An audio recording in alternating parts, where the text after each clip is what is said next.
السلام علیکم ورحمة الله وبرکاته. زه ستاسو ورور ناشکر الرحمن مسافر یم له مسافر چینل څخه. راځو نن د انګلیسي ژبې د زده کړې یویشتم درس ته.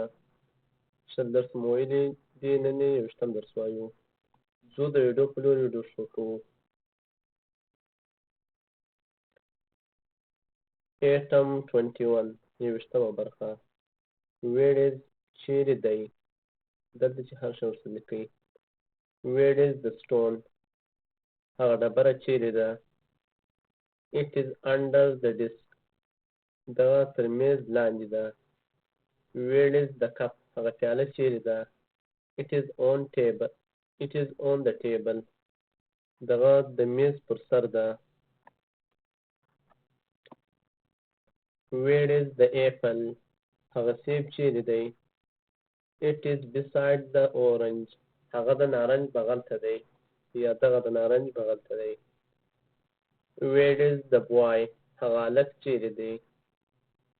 He is in front of the girl.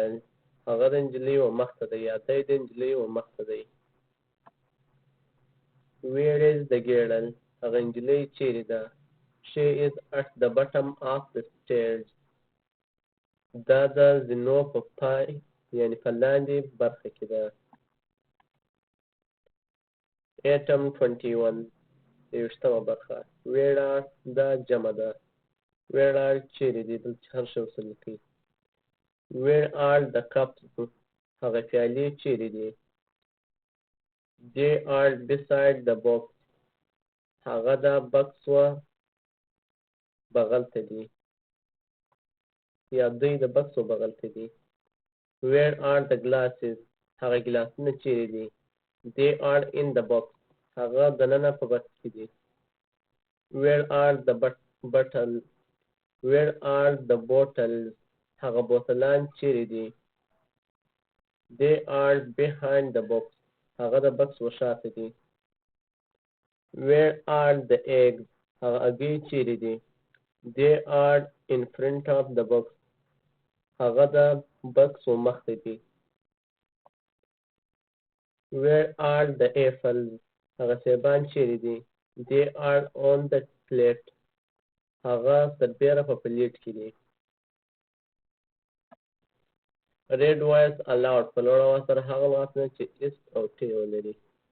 سټار، ستوری، ټیل، زینې، سټیک، لرګی، سټون، ډبره.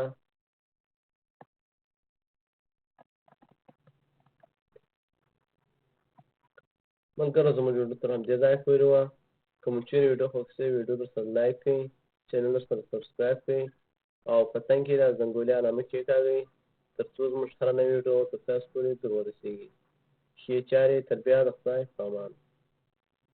او راتلونکي درس کې به انشاءالله تاسو ته زه ډېر مهم لغاتونه درکړم او د هغه رقم ته د عربي ژبې هم راتلونکی یو ښه درس لرو.